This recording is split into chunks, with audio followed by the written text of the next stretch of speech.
And now, it's time for another Dice Tower review with Tom Vasel.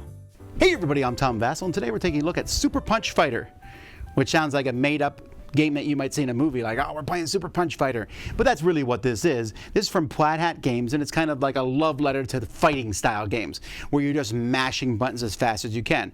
Or is that just me?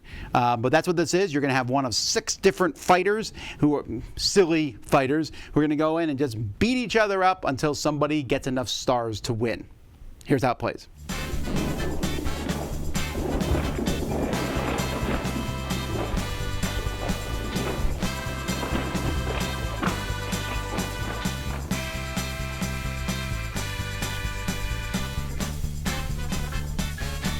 In this game, players are going to be one of 6 different characters. You're going to be Business Lizard, Con Queso, Mad Hogger, Security Officer Steve, who's one of my favorites, Dr. Curium, who's another one of my favorites, and Tchotchke.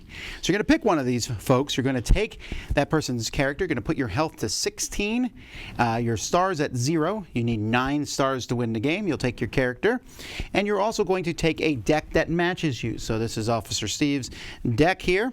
And so I'm going to shuffle this deck, draw a couple cards.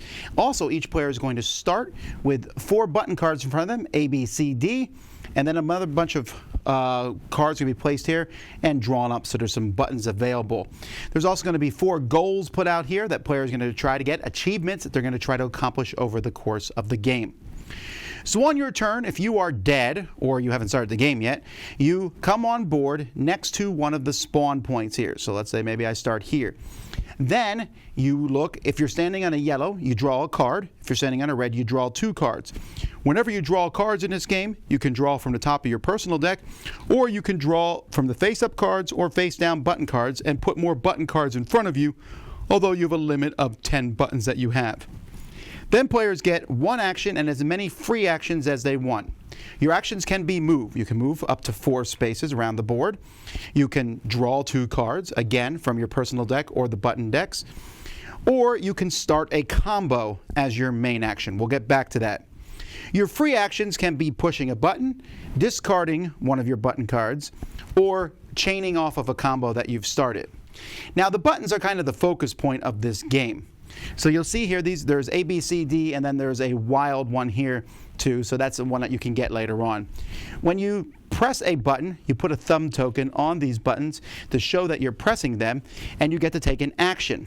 Each button, when you press it, does something different. So this lets you attack somebody else. This lets you block when someone attacks you. This lets you move up to 2 spaces. This lets you draw a fighter card. And this lets you discard 3 cards in the button offer in the middle of the table. And then I replace them in case I want different buttons that are out there. And you can have multiples of the same button. So if I can move 4 spaces by pressing the charge twice. You got to be careful about pressing buttons. You can press as many buttons as you want on your turn. But at the end of your turn, you're only going to be able to remove 4 of the buttons of the thumbs, and then the rest of the cards are discarded. Obviously, I would not be giving up a wild there, but that's just to show you how that works. Now, the A button does an attack. You'll notice here that it shows an attack on it. It's a range of 1 and does 2 damage. So I could just hit somebody and they'll take damage. Whenever you attack someone, they're going to look at their card here. So this is Tchotchke. Let's say I'm attacking Tchotchke, who is finally in focus. And I'll hit him for damage, and if I make his color change, so if it changes from green to yellow, or from yellow to red, or from red to black, knocking him out, each time I do that, I gain a star, and then you just mark the stars on your sheet there at the bottom. A better way to show you here is on the book in the back. It shows you what the dial looks like.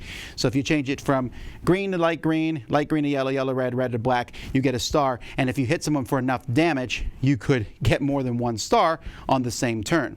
The other way of getting stars is on these achievements here. And if you ever accomplish one of these achievements, cause an opponent to go from max health to 12 or less health in a single turn, you put one of your tokens on it and you get another star. You can only do each achievement once per game. Obviously, pressing button cards isn't going to give you enough attacks. You're going to need to use your own cards. Each character has a very specific deck of cards. But to start a combo, and then you can follow up with as many cards as you want, you have to play this button combo. So here I would need to put a thumb on a C and an A, and then I get a 1 attack that does 2 damage, another attack that does 2 damage. I can move 1 and then do another attack of 2 damage. Or maybe just throw my gun, which does a range of 3, but does 3 damage.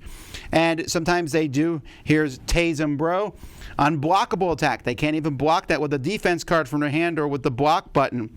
I mean, you do have cards that you can use to block, and there are sometimes cards that do things that aren't, attacks. Here I can draw 4, move up to 2, but each character has various things. You can see he can throw the gun. Let's take a look at Chotsky is trading cards. I guess he's a Pokemon expert.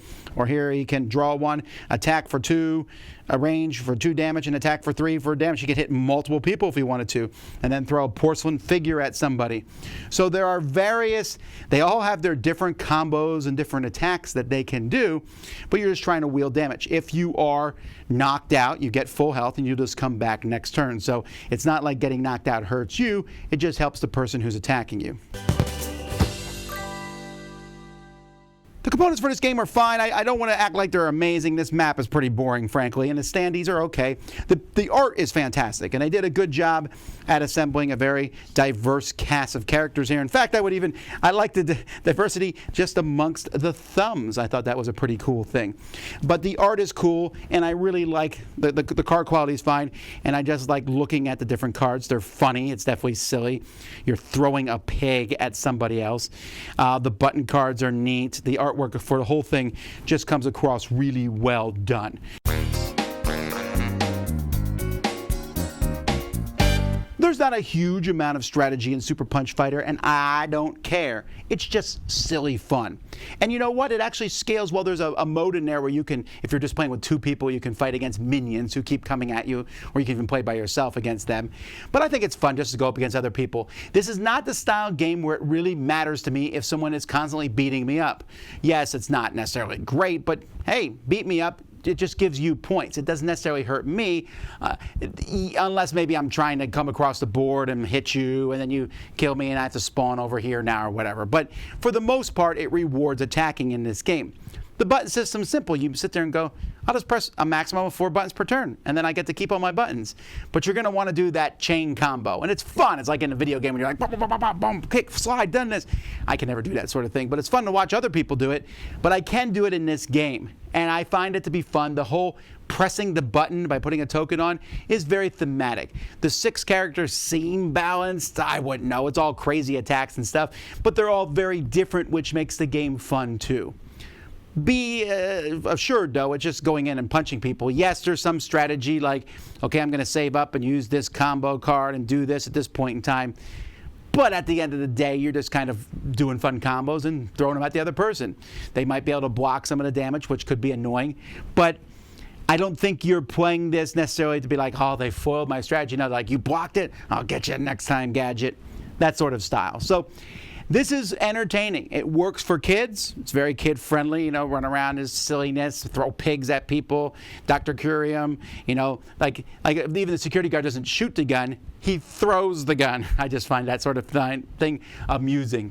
And so there's not a lot of actual board games, I think, that do a good job emulating the fighting genre. I don't even know if we need to. I mean, there's several. I've done a top 10 list on it. And Super Punch Fighter is on that list. It's silly.